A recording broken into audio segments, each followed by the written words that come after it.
Divorce happens.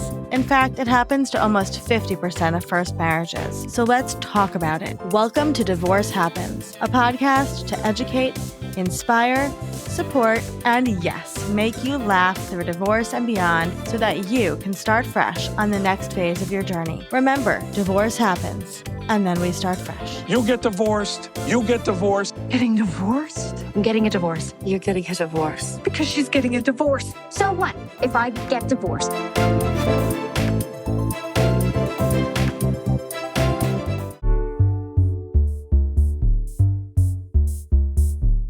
Hey, it's Olivia. Welcome back to Divorce Happens. Today, I want to talk about something that I think sits at the root of a lot of unhappy marriages and a lot of delayed divorces. And that is the things that we normalize, the things we accept as just the way they are, the things that we stop noticing because they've been there for so long they've become almost like a wallpaper in our life, the things we would never in a million years advise a friend to tolerate, but that we quietly tolerate ourselves every single day because somewhere along the way we decided this was just what marriage looked like. And it isn't. And I think it's worth saying that out loud. Let me be clear about something before I go further. I'm not talking about the normal friction of two people building a life together. Every long-term relationship has frustration and miscommunication, seasons of disconnection, and moments where you don't particularly like the other. That is very human, and that is not what I'm talking about.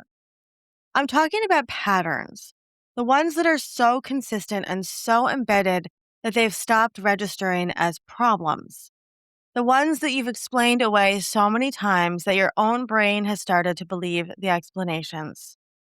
Those are the ones I want to name today, because naming them is the first step to understanding what you've actually been living inside. The first thing we normalize is contempt dressed up as humor. A partner who mocks you, belittles you, or dismisses you, but always with a joke attached. A laugh track to make the cruelty more palatable. I'm just kidding, you're so sensitive.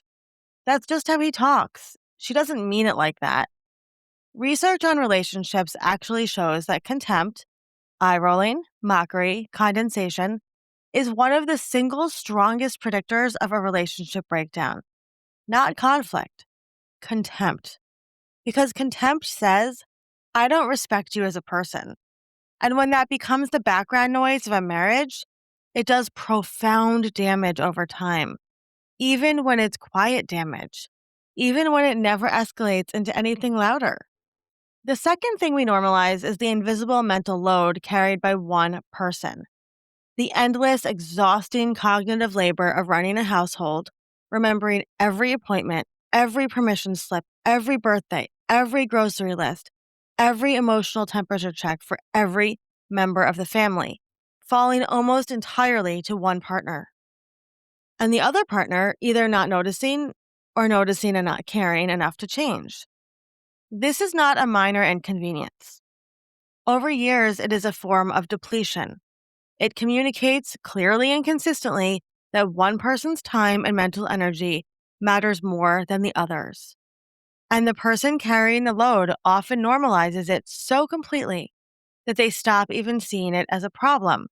They just see it as their life. The third thing we normalize is emotional unavailability as a personality trait.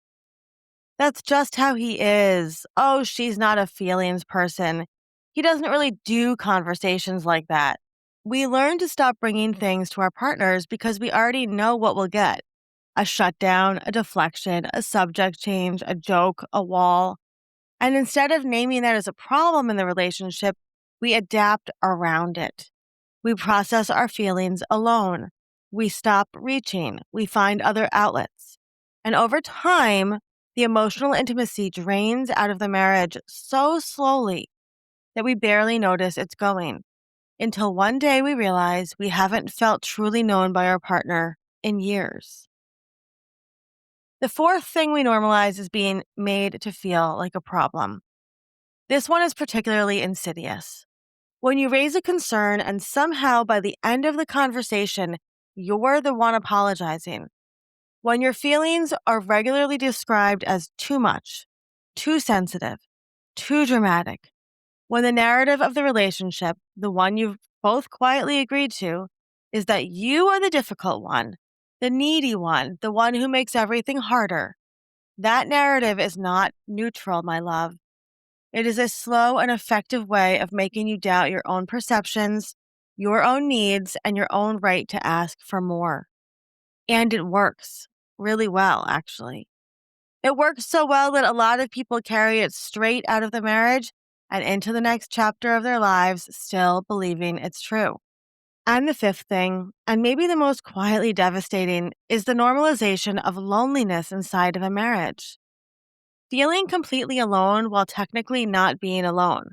Sitting across from someone at dinner every night and feeling unseen. Lying next to someone in bed and feeling the distance like a physical thing. Learning to be self-sufficient inside a partnership because the partnership stopped actually partnering a long time ago. A lot of people describe their marriage, in retrospect, as the loneliest period of their life. And they stayed because they thought loneliness was just part of it. Because they didn't know that a relationship could feel like something other than this. It can, and it should, and you are allowed to want that. Here's what I want to leave you with today. Normalizing something doesn't make it okay, it just makes it invisible. And part of the work of divorce and of building something healthier on the other side is making the invisible visible again. Seeing clearly what you are living inside. Not to punish yourself for staying, not to build a case against your ex, but to understand your own experience fully enough that you can make different choices going forward.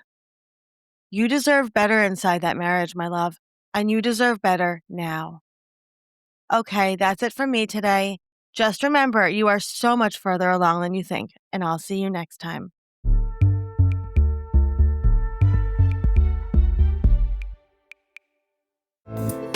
Divorce Happens is produced by Fresh Starts Registry, the only divorce registry platform for everything you need to begin again, including home items, hype team, and everything in between. Remember, divorce happens, and then we start fresh. We're here to support you before, during, and after divorce. Head to freshstartsregistry.com for more info.